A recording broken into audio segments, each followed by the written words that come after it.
Assalamualaikum warahmatullahi wabarakatuh. Shalom, Om Swastiastu. Namo Buddhaya dan salam kebajikan. Dan tentunya selamat datang bagi Tribuners dimanapun Anda berada. Jumpa lagi bersama saya Anissa Husnuzan tentunya dalam Ngobrol Virtual edisi spesial jelang pelaksanaan Pilkada Serentak 2024. Tribuners, pelaksanaan atau penyelenggaraan Pilkada Serentak telah di depan mata. Penyelenggaraan di tingkatan kabupaten, kota maupun provinsi juga telah jauh dipersiapkan. Lembaga-lembaga yang bertugas untuk menyelenggarakan pilkada mulai mengerahkan kinerja terbaiknya, tak terkecuali Badan Pengawas Pemilu atau Bawaslu, lembaga yang bertanggung jawab untuk mengawasi pelaksanaan tahapan penyelenggaraan sejak pra hingga pasca pemilu. Untuk itu Tribuners, hari ini spesial Tribun Timur mengundang dan akan membahas bagaimana kesiapan hingga hari ini. Tribun secara spesial menghadirkan Ketua Badan Pengawas Pemilihan Umum Provinsi Sulawesi Selatan. Untuk itu izinkan saya menyapa. Assalamualaikum, selamat siang Ibu Ana, selamat siang Bu. Selamat siang, waalaikumsalam warahmatullahi wabarakatuh. Iya. Nah, Tribuners, Ibu Ana ini sendiri atau Ibu Mardiana Rusdi SEMIKOM merupakan Ketua Badan Pengawas Pemilu Provinsi Sulawesi Selatan. Nah, mungkin untuk lebih kenal lagi Bu Ana, mungkin boleh sekalian berkenalan kepada Tribuners tentang perjalanan karirnya hingga bisa mendapatkan amanah sebagai Ketua Bawaslu Provinsi. Ya, saya kira pencapaian hari ini adalah proses panjang. Salah satu kontribusi dalam penguatan kapasitas adalah saya menempuh perjalanan di awalnya adalah sebagai seorang jurnalis. Jadi latar belakang saya jurnalis, saya pernah di media cetak, kemudian elektronik, radio, dan hingga terakhir adalah kontributor ANTV. Nah, dari itulah kemudian saya berekspansi, ekspansi ke KPU, Komisi Pemilihan Umum untuk Provinsi Sulawesi Selatan. Waktu itu saya dalam posisi sebagai Ketua Aliansi Jurnalis Independen AJI Makassar, organisasi jurnalis koresponden dan lokal. Itu pun mengembang amanah dari para senior jurnalis untuk melakukan ekspansi. Kenapa berekspansi? Karena itu tadi, jurnalis adalah profesi yang benar-benar melakukan kontrol sosial. Karena kontrol sosial inilah sebagai mandat kita untuk kemudian masuk pada ruang publik. Salah satunya adalah Komisi KPU di 2013 sampai 2018. Tentu banyak tantangan ya menjadi komisioner terkait dengan ujian integritas dan komitmen kita menjaga yang namanya nilai-nilai independen, nilai-nilai naluri kemanusiaan dan profesionalisme. Nah, poin inilah yang kemudian memperkuat perjalanan saya di KPU. Tentu kalau bicara godaan ya banyak juga, apalagi pada masa pemilihan kepala daerah, pemilihan legislatif waktu itu belum diserentakkan. Tantangannya juga cukup banyak. Tapi bahwa benturan mentalitas yang diasah melalui organisasi jurnalis, kemudian organisasi pergerakan mahasiswa Islam Indonesia sebagai laboratorium itu bisa menjadi benteng yang kuat sehingga pada perjalanannya kemudian tidak ada masalah. Kita dulu di 2013-14 pemilu yang punya keruwetan juga. Keruwetannya itu adalah dari migrasi manual menuju aplikasi. Tentu ini belum terlalu familiar buat banyak orang. Nah, problemnya itu adalah harus mensiasati kemampuan-kemampuan teknologi itu. Dan juga tuntutan dari publik yang sangat tinggi terhadap penyelenggara pemilu. Maka goncangan yang terbesarnya adalah kita akan menghadapi resiko pelanggaran-pelanggaran. Di 2017 kami ini 3 daerah mendiskualifikasi kepala daerah yang salah satu kandidat berdasarkan rekomendasi dari Bawaslu pada waktu itu. Waktu itu namanya Panwaslu. Nah, tidak mudah melakukan itu, tapi itulah resiko dari sebuah pekerjaan. Nah, tapi alhamdulillah pada masa akhir jabatan kami tidak pernah mendapatkan pelanggaran etik yang di Dewan Kehormatan Penyelenggara Pemilu.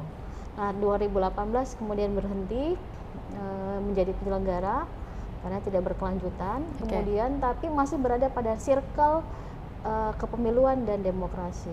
Jadi pasca itu kemudian kami secara nasional membentuk Jaringan Demokrasi Indonesia. Jadi itu itu secara diinisiasi oleh KPU RI, mantan KPU RI dan Bawaslu RI, dan di semua provinsi.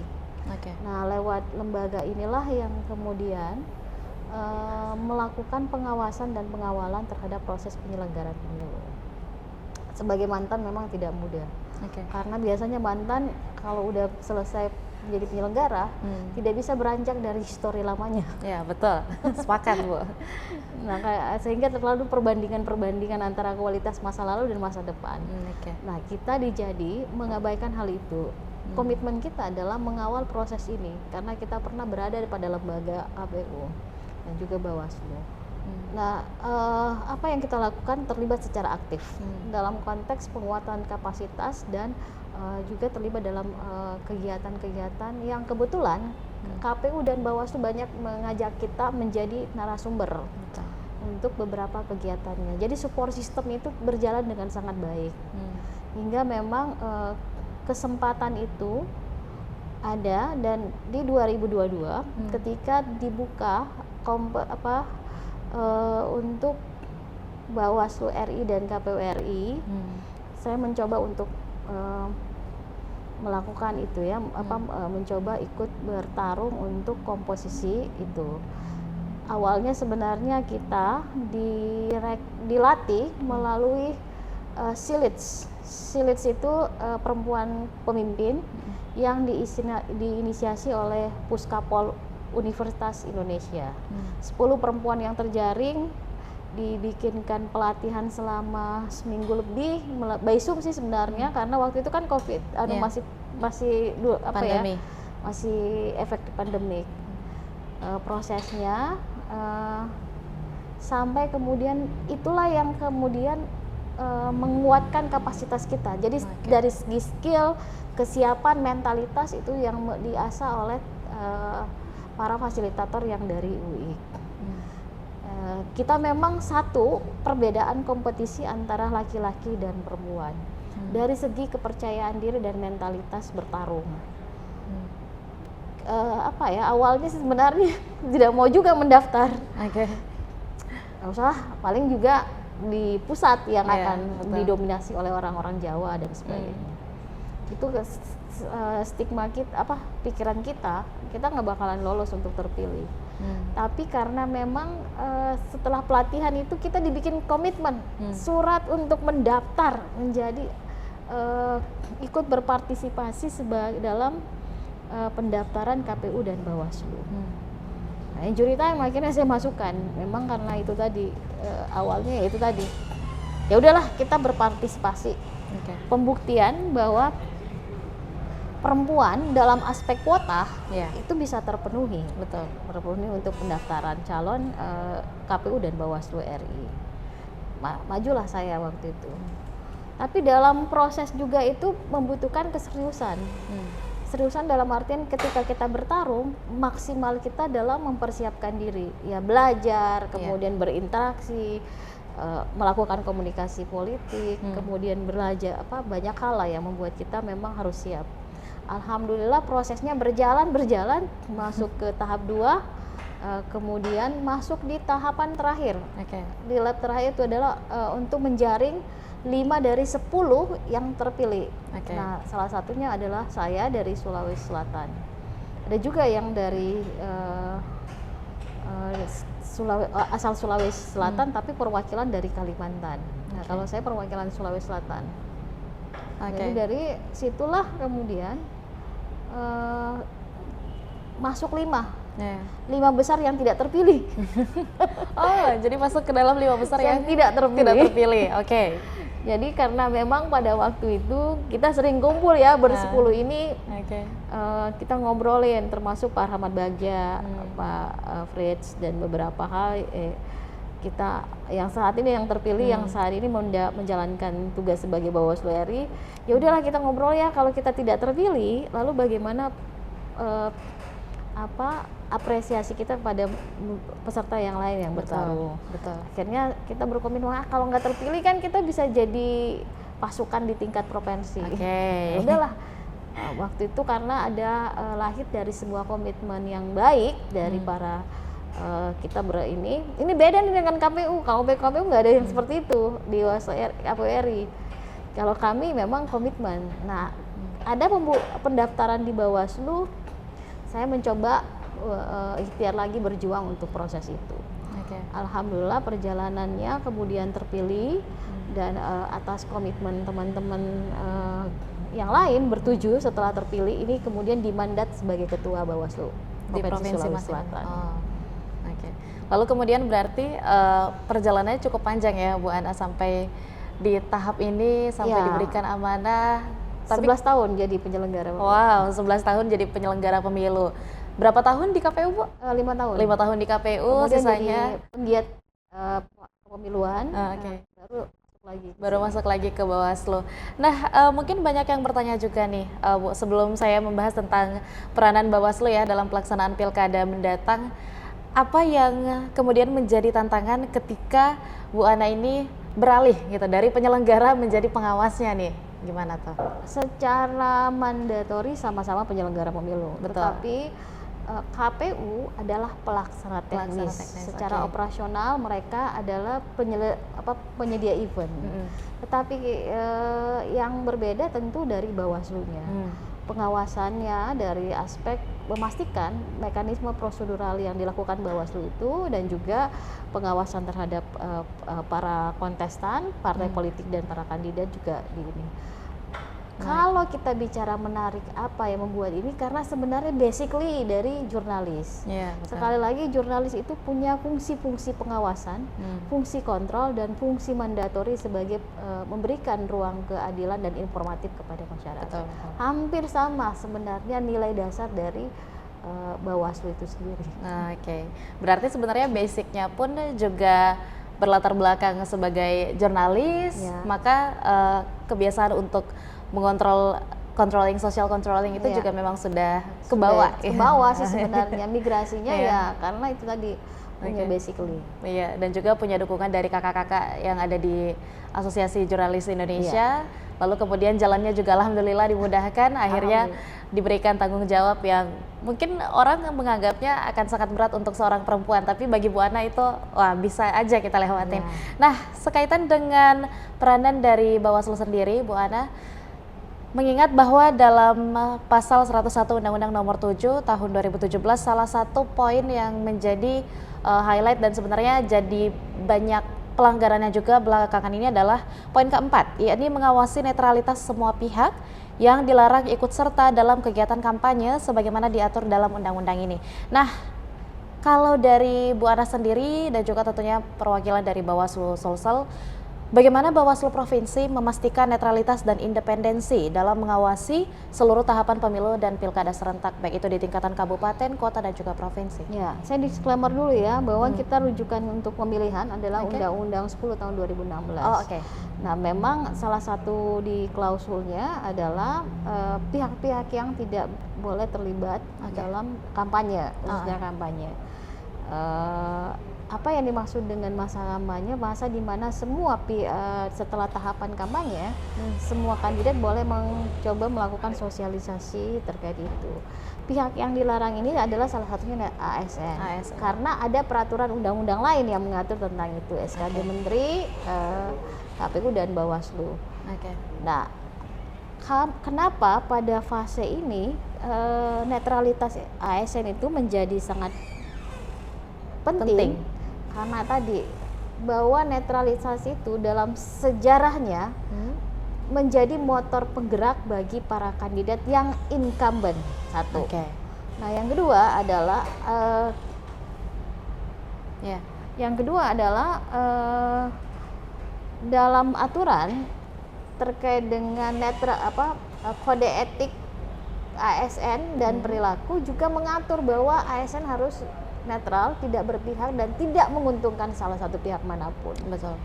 Walaupun mereka juga berdasarkan fase di mana proses penyelenggaraan pemilu, netralitas baik pemilihan maupun pemilu masih banyak juga yang melakukan tindakan yang memberikan dukungan pada orang tertentu. Tantangannya adalah tentu kita proses karena itu terkait dengan pelanggaran lainnya. Apakah di pemilu kemarin kita proses banyak sekali ASN yang kemudian kita proses pelanggarannya, baik pelanggaran administrasi yang akan kita teruskan ke komisi ASN maupun kita tindak secara pidana. Misalnya saja beberapa hal yang viral di Takalar kemarin kan pemilu, Kepala Sekdanya mengarahkan dukungan pada orang tertentu. Kita proses dan kita teruskan ke ASN. Kemudian juga ada dukungan ke DPD salah satu dinas di Kota Palopo yang kemudian kita juga dorong ke ASN-nya dan juga tindak pidananya dan diputus melalui pengadilan. Jadi kalau bicara tentang bagaimana pengawasan kita dan penanganan tindak perkaranya, kita bahkan Sulsel tertinggi untuk penanganan pelanggaran ASN se-Indonesia. Se-Indonesia. Itu di tahun berapa tuh, Bu? Yang 2024 kemarin pemilu. Oh, berarti memang itu juga sudah mulai menggambarkan ya, Bu Anaya, bahwa sebenarnya Provinsi Sulawesi Selatan sendiri itu sebenarnya menjadi sorotan nih terkait dengan pelaksanaan penyelenggaraan pemilu dan beberapa mungkin bentuk-bentuk ketidaknetralan yang tersampaikan ke masyarakat dan kemudian dipidanakan itu juga paling tinggi di Sulawesi Selatan. Sulawesi Selatan. Jadi proses penanganan pelanggarannya ini ada dua, temuan yang dilakukan oleh jajaran kami Bawaslu dan juga laporan dari masyarakat. Oke. Nah, kemudian Bu, sekaitan dengan pelanggaran, lantas apa langkah-langkah yang kemudian akan diambil, yang telah diambil ataupun akan diambil oleh Bawaslu Provinsi Sulawesi Selatan untuk mengidentifikasi dan menindak pelanggaran dalam proses pemilu kemarin dan juga pilkada mendatang? Belajar dari potensi pelanggaran yang di pemilu dan kemungkinan akan berulang di pemilihan, maka kita mengidentifikasi setiap tahapan berjalan. Misalnya tahapan proses pemutakhiran data pemilih. Saat ini proses pemutakhiran data pemilih untuk memastikan semua warga negara yang bersyarat itu terakomodir dalam daftar pemilih tetap. Kenapa? Mereka akan menggunakan hak pilihnya pada hari pemungutan suara.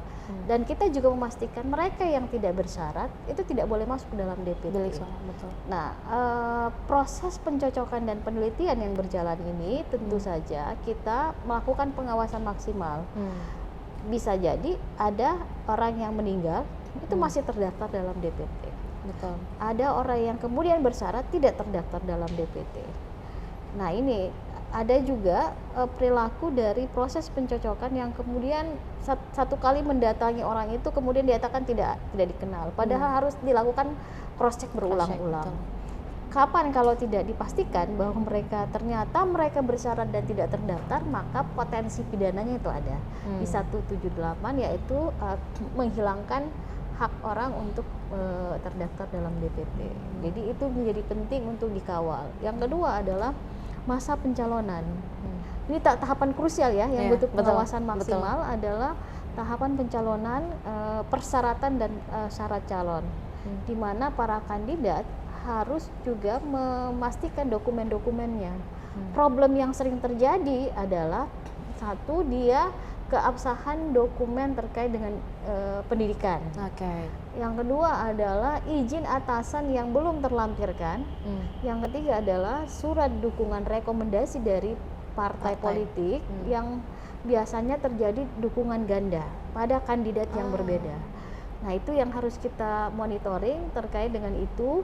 Walaupun rekomendasinya kan dari DPP ya, dari pusat, tetapi ketika mereka mendaftar, kehadiran pengurus partai di tingkat lokal itu menjadi penting. Yang keempat adalah memastikan bahwa tidak ada masalah dengan perusahaan pilot ketika dia ini harus menyertakan. Nah, terkait dengan visi misi para calon, itu juga kita harus memperhatikan dengan menselaraskan dengan RPJMD, rencana jangka panjang pemerintah daerah. Karena mereka adalah kepala daerah nih. Jadi esensi dari itu adalah berkelanjutan dari apa yang menjadi mandatori dari pemerintah dalam skema rencana strategi. Nah, sekaitan dengan itu sendiri Bu, di tiap-tiap tahapan yang dijelaskan tadi, lantas kemudian apakah memang ada semacam solusi yang sudah didesain untuk beberapa bentuk-bentuk misalnya pelanggaran yang diprediksi akan terjadi? Ya, kita banyak ya desainnya, termasuk ada hal yang paling urgent dan paling maksimal pengawasan kita, masa kampanye. Betul. Masa kampanye dan hari pemungutan suara, karena Iya. di situ grafik penanganan pelanggaran cukup tinggi. Di masa kampanye ini tidak hanya kita melihat mekanisme prosedural KPU meletakkan lokasi kampanye, tata cara pertemuan, dan juga APK alat peraga kampanye dan bahan kampanye. Betul. Nah, KPU juga itu yang kita anukan. Di sisi lain juga kita mencoba melakukan kampanye pengawasan terkait dengan politik uang. Kampanye adalah ruang untuk menegosiasikan keinginan para kandidat untuk meyakinkan pemilihnya. Jadi potensi transaksinya akan sangat besar di situ, sehingga memang membutuhkan pengawasan. Kami secara resource menyadari bahwa petugas kita masih kurang. Untuk kecamatan aja 933. Betul. Belum lagi untuk di kabupaten kota 2488 lah kalau nggak salah ya. Untuk PKD itu hanya satu kelurahan. Mengawasi cover area, belum lagi para kandidatnya, rapatnya, belum lagi masyarakat yang terlibat politik uangnya. Betul. Nah, situasi ini yang membutuhkan kita, strategi kita apa sih? Ya pasti kita mengajak masyarakat untuk berelaborasi dalam pengawasan partisipatif namanya. Betul. Caranya gimana? Ya pertama adalah memanfaatkan ruang stakeholder. Stakeholder ini yang dimaksud apa? Pemerintah daerah dalam hal ikut melakukan kayak gini kan. Sekarang belum masa kampanye, ruang sosialisasi. Bawaslu belum bisa tentu saja melakukan penanganan pelanggaran. Tetapi kami minta dari pemerintah daerah untuk menertibkan APK. Betul. Dalam hal apa? Untuk dalam konteksnya penataan kota, mengganggu tata kota. Nah, yang kedua adalah kita juga melakukan kegiatan dengan kelompok anak muda. Gen Z dan milenial. Kenapa? Karena mereka ini yang punya ekspansi yang luar biasa untuk meyakinkan para pemilih-pemilih agar anti politik uang dan anti hoax, anti ujar kebencian dan sebagainya. Dan yang paling penting sebenarnya adalah untuk menggalakkan ajakan untuk memberikan hak pilihnya. Mengajak mereka untuk mengawasi dan menggunakan hak pilihnya pada hari pemungutan suara. Betul.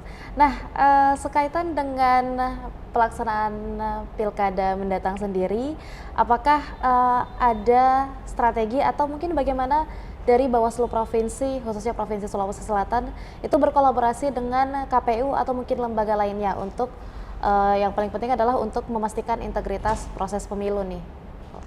Kalau kita dengan KPU hampir sejalan ya. Ada hal-hal yang sangat teknis bisa menjadi gangguan, kita komunikasikan by lisan maupun secara administratif. Tentu kalau bicara administratif maka itu adalah wilayah kelembagaan. Tetapi kami juga biasa membangun komunikasi intensif dengan bertemu dengan KPU dalam hal pembahasan potensi masalah maupun strategi pengendalian lapangannya.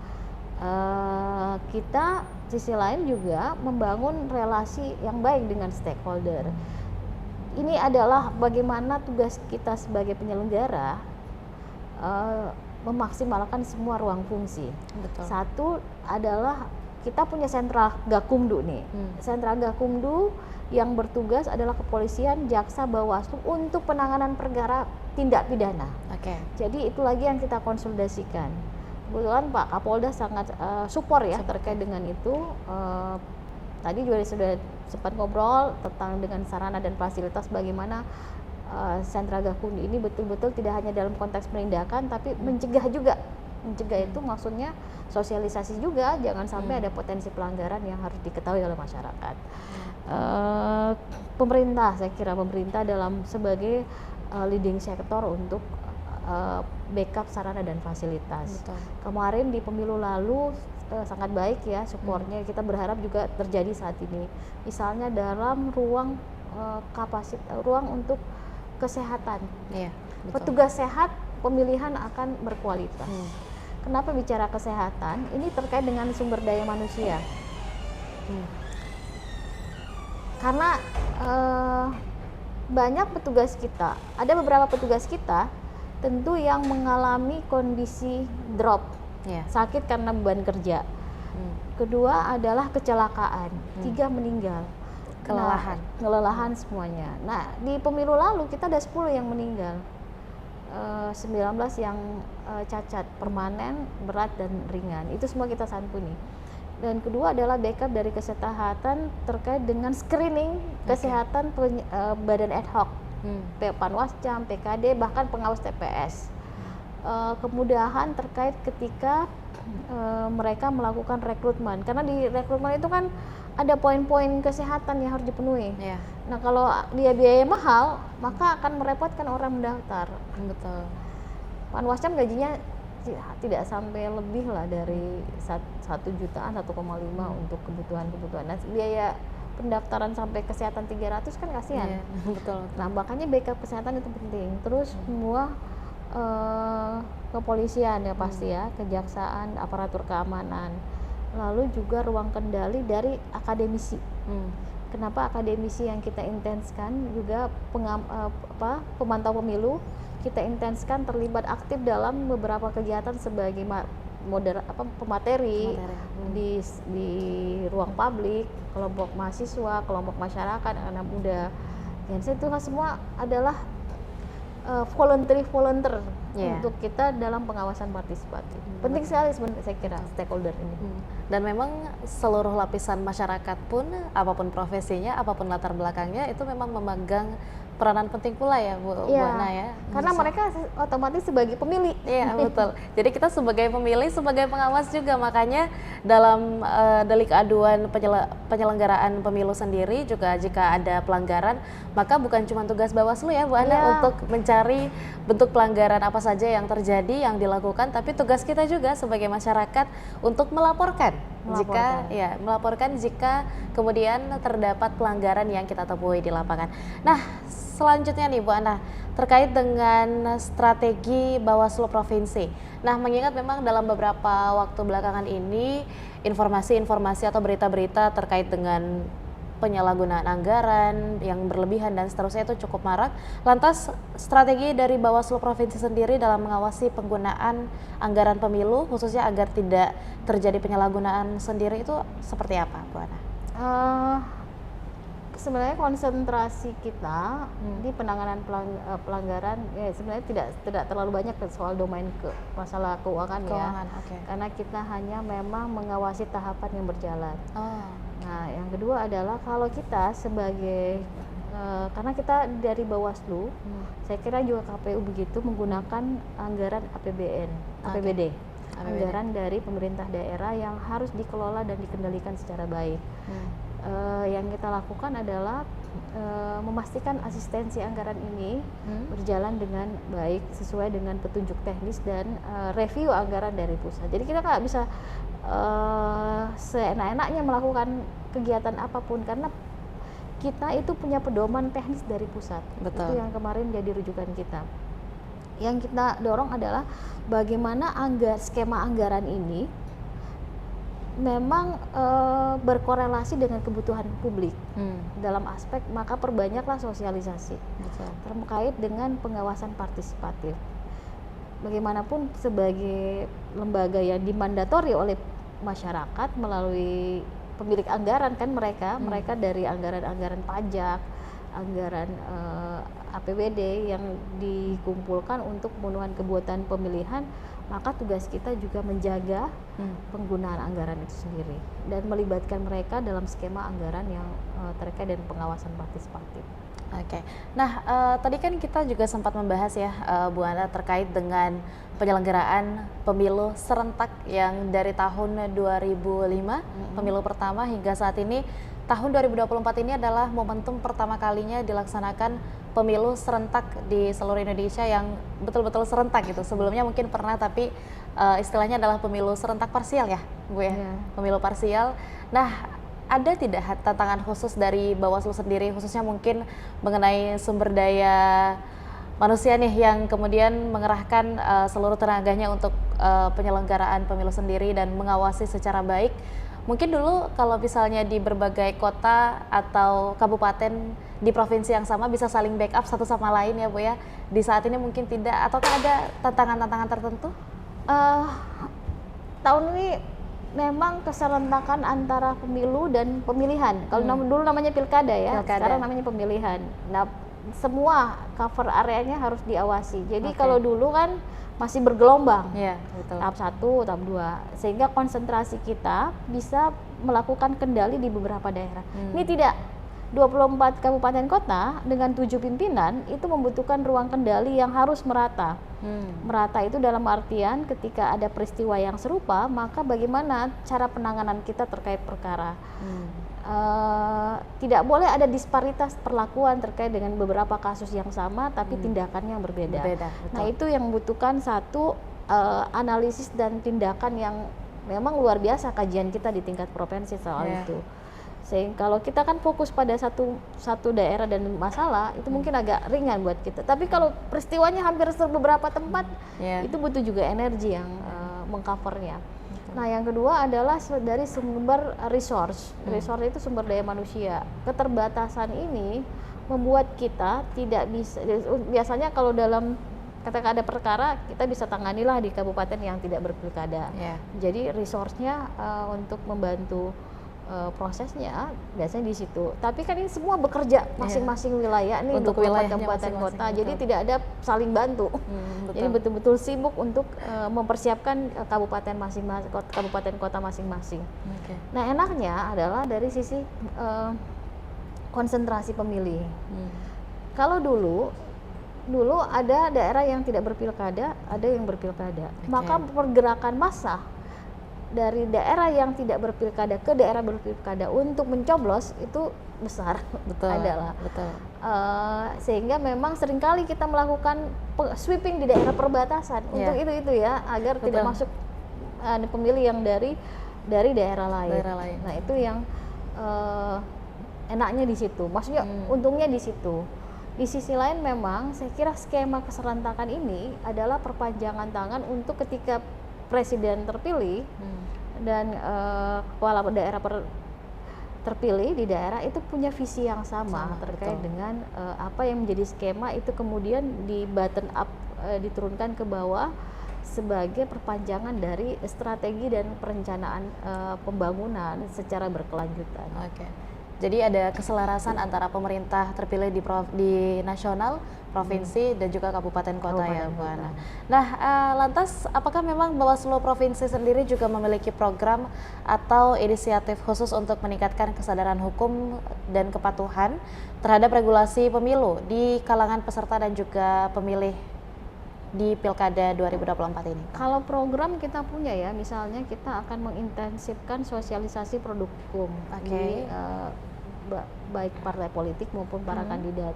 Kemudian sosialisasi terkait dengan partisipasi pengawasan. Lalu kita bikin kegiatan yang ketemu stakeholder. Jadi istilahnya rapat stakeholder yang secara kontinu berdasarkan isu strategisnya apa. Misalnya kemarin kita bicara tentang perencanaan anggaran dan kesiapan anggaran untuk tahap 2. Kita ketemu dengan Kesbangpol, kemudian kita melakukan konsolidasi penegak hukum terkait dengan tingginya netralitas ASN, strategi pengendalian mitigasi resiko, penanganan ASN, TNI Polri dan sebagainya. Kita juga akan menyasar kelompok milenial, Gen Z milenial dalam pertemuan-pertemuan strategis, kelompok perempuan dan komunitas. Jadi bagian dari stakeholder. Tujuannya apa? Stakeholder ini punya kekuatan yang besar untuk meyakinkan publik dari perwakilan-perwakilan itu. Terus kegiatan yang selanjutnya terkait dengan pengawasan penegakan hukum adalah kita membuat satu kegiatan yang namanya paralegal komunitas. Jadi paralegal komunitas ini kita melatih komunitas masyarakat untuk punya kesadaran hukum terkait dengan pengawasannya dan pembelaan dirinya ketika mereka ada masalah hukum terkait dengan hukum pemilu. Nah, mengingat bahwa dalam tahapan penyelenggaraan pemilu sendiri ya Bu Ana, ada banyak sekali tahapannya dan tadi sudah dijelaskan juga oleh Bu Ana terkait dengan biasanya potensi-potensi pelanggaran yang terjadi di tiap tahapan itu apa aja? Mungkin yang paling banyak disoroti untuk Provinsi Sulsel misalnya, ataupun juga di beberapa kabupaten kota di provinsi lain di Indonesia juga adalah yang paling kelihatan, yang paling banyak disoroti itu adalah tentang pelanggaran money politik atau politik uang. Nah, lantas bagaimana Bawaslu Provinsi Sulsel sendiri menangani kasus-kasus yang bentuknya adalah money politik nih, Bu Ana? Dan apa saja sanksi yang diberikan kepada pelaku ataupun mungkin juga penerima? Di pemilu lalu kita termasuk tinggi ya penanganan tindak pidana politik uang. Misalnya ketika salah satu anggota DPR RI kemudian secara ekstrim membagikan uang kepada ini. Saya kira salah satu itu enaknya sekarang semua teknologi itu bisa menyorot semua pergerakan orang. Betul. Itu yang menjadi alat bukti dan penelusuran awal kita untuk melakukan tindakan. Kemudian juga kita juga melakukan di tingkat provinsi, ada kemarin anggota DPRD provinsi juga kita tangani perkaranya. Kemudian di anggota Dewan Kabupaten itu ada di Sopeng. Jadi tindak penanganan pelanggaran terbanyak juga ada di Sopeng dan Kota Palopo terkait itu. Terus hampir juga kemarin kita tangani semua hampir video-video yang viral-viral itu kita sudah lakukan penanganan tindak pidana. Tapi sekali lagi bahwa dalam tim keputusan tindak pidana ini Bawaslu tidak berjalan secara tunggal. Betul. Jadi kita biasa merekomendasi bahwa ini punya potensi pelanggaran pidana berdasarkan penelusuran syarat formal dan material. Tetapi mungkin dalam kajian penyidik, kepolisian maupun kejaksaan punya pandangan yang berbeda. Betul. Bisa jadi itu menjadi satu keputusan atau bisa diberhentikan di tengah jalan karena tidak cukup. Ininya misalnya Parepare kemarin kita tangani di Kabupaten Pangkep. WhatsApp dari LO yang menyatakan ini. Nah, kita proses selesai di Bawaslu-nya yang melibatkan LO salah satu calon anggota DPR RI. Kemudian naik di penyidikan juga proses, tapi begitu mau di kejaksaan pemutus agak berat karena ternyata di situ yang bersangkutan itu melarikan diri pergi. Jadi kita sulit memutuskan kalau tidak ada ininya. Nah, memang ini kendalinya adalah limitasi waktu penanganan pelanggaran yang juga menjadi problem. Kita lagi menangani ketika pelaku itu pada batas tertentu biasanya ada yang melarikan diri. Jadi sulit juga untuk penanganan perkara yang seperti itu. Jadi limitasi waktu juga mempengaruhi keputusan-keputusan yang diambil. Nah, saya mungkin intermezzo sedikit, Bu Ana, atau saya mungkin jadi pertanyaan pribadi saya atau mungkin mewakili teman-teman Tribuners juga, Bu Ana. Kalau misalnya di Sulsel sendiri angka penanganan kasus pelanggaran di Pilpres misalnya atau di pemilu atau juga di pilkada kemarin itu cukup tinggi, itu sebenarnya kabar baik atau kabar buruk nih? Kabar baik karena banyak yang ditangani, berhasil ditangani, ataukah kabar buruk karena ternyata banyak terjadi? Dua sisi mata uang yang sama-sama mengiris. Sama-sama Pertama mengiris. dari aspek kinerja. Betul. Dalam penanganan tindakan itu saya kira cukup baik. Bahwa kalaupun kita ini Sulsel berada pada tingkat indeks kerawanan yang rendah. Kedua terendah. Jadi dianggap kondisinya lebih cukup baik dibandingkan pemilu lalu ya. Tetapi ini tidak melonggarkan pengawasan kita. Tidak melonggarkan resource kita. Bawaslu dan jajaran KPU Bawaslu dan kabupaten kota bahkan penyelenggara ad hoc itu memaksimalkan pengawasan. Pembuktiannya apa? Tingginya penanganan perkara di tindak pidana, administrasi, bahkan etik juga dilihat dari jumlah yang kita tangani. Nah, mungkin dari sisi yang menjadikannya adalah ternyata Sulsel juga masyarakatnya belum teredukasi mungkin ya dalam aspek itu, belum menyadari tentang regulasi, aturan yang boleh tidak boleh dilakukan, khususnya pemerintah, khususnya pejabat-pejabat daerah. Mereka masih menganggap ini terlalu longgar, tapi dia lupa bahwa kita ini bekerja berdasarkan regulasi. Ada penindakan yang harus kita tegakkan, ada aturan hukum yang kita jalankan, ada keadilan bagi dalam penegakan hukum. Itu yang harus kita jalankan, karena setiap tindakan bisa saja berpotensi merugikan orang lain. Itulah keberadaan Bawaslu dalam hal proses pengawasan dan memberi keadilan bagi para pihak yang merasa dirugikan. Oke. Nah, sebagai sosok yang juga sudah cukup lama berkecimpung di dalam kepemiluan ya, dalam penyelenggaraan pemilu, mulai dari sebagai media berita, kemudian dari latar belakang jurnalistik, kemudian bergabung di KPU, lalu kemudian lanjut lagi sampai saat ini menjadi Ketua Bawaslu Provinsi Sulawesi Selatan. Lantas apa nih yang Ibu Ana sendiri lihat dapat menjadi evaluasi bagi Bawaslu Provinsi terhadap pelaksanaan pemilu dan pilkada sebelumnya mungkin yang Ibu Ana sempat lewati, dan juga apa perbaikan yang dilakukan untuk meningkatkan pengawasan pada pemilu dan pilkada tahapan mendatang? Apa ya? Saya berada pada dua lembaga yang KPU dan Bawaslu. Itu akan terasa perbedaannya dari aspek sumber daya manusia. Betul. Kalau di KPU itu jumlahnya 5 orang ya, baik Bawaslu maupun Panwascam, baik KPU-nya maupun PPK-nya ada 5. Jadi secara struktural lebih banyak dibandingkan Bawaslu. Bawaslu ada yang 5, ada yang 3. 3 juga di tingkat kecamatan. Tetapi dia punya cover area kewenangan dalam hal itu sangat luas. Kita memang tidak bekerja teknis, tapi kita berada pada pekerjaan yang diambang ada dan tiada. Maksudnya bisa jadi kita kalau turun ini benar nggak ya pelanggaran atau bukan ya, membutuhkan kajian analisis yang kuat. Kalau KPU mereka punya pedoman teknis. Kami Bawaslu juga punya pedoman teknis, namanya Perbawaslu. Tetapi kita harus belajar tentang PKPU, pemahaman teknis dan analisis masalah penegakan hukum melalui Perbawaslu.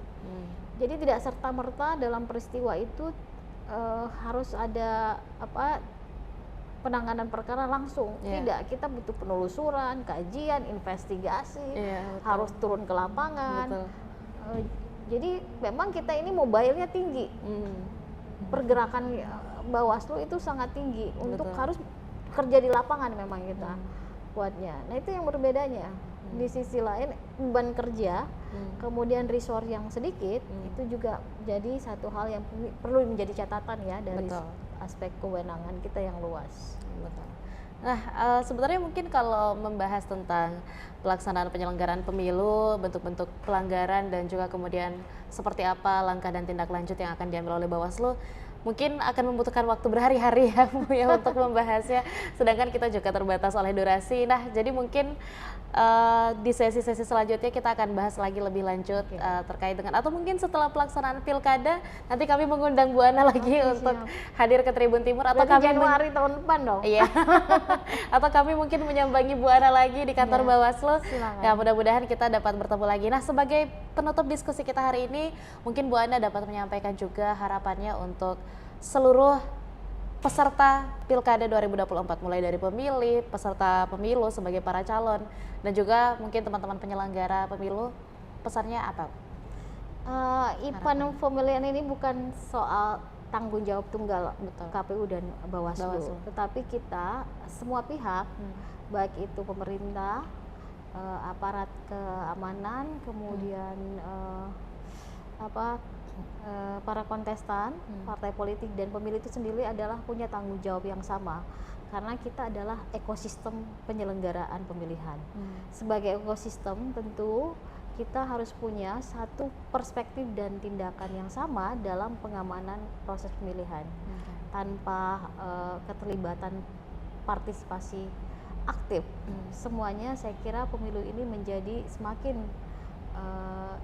akan tidak berkualitas ya, tetapi sebaliknya akan sangat berkualitas, akan sangat aman, akan sangat bermartabat jika ekosistem penyelenggara ini semua bersatu dalam gerakan yang sama. Jadi kita mari mengawal proses penyelenggaraan ini karena di situ kita berjalan sebagai mandatori untuk mandat masyarakat menjalankan penyelenggaraan ini berjalan dengan sangat baik. Ya, betul.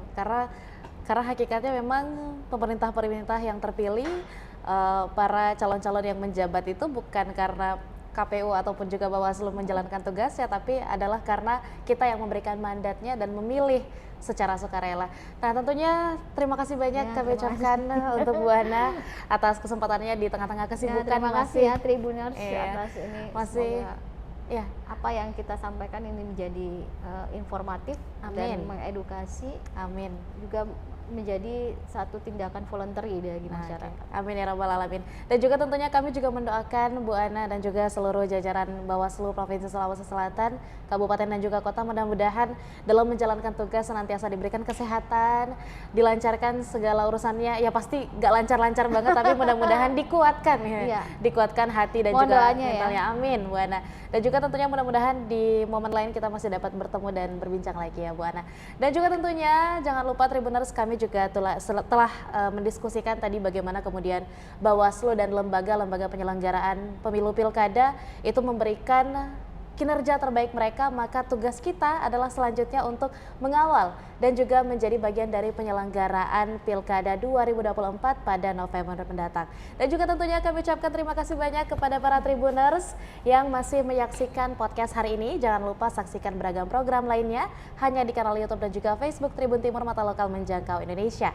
Saya Nisa Husnuzan mewakili seluruh rekan kru dan juga tentunya narasumber kita, Ketua Bawaslu Provinsi Sulawesi Selatan, pamit undur diri. Wassalamualaikum warahmatullahi wabarakatuh dan sampai jumpa. Download Tribun X sekarang, menghadirkan lokal menjadi Indonesia.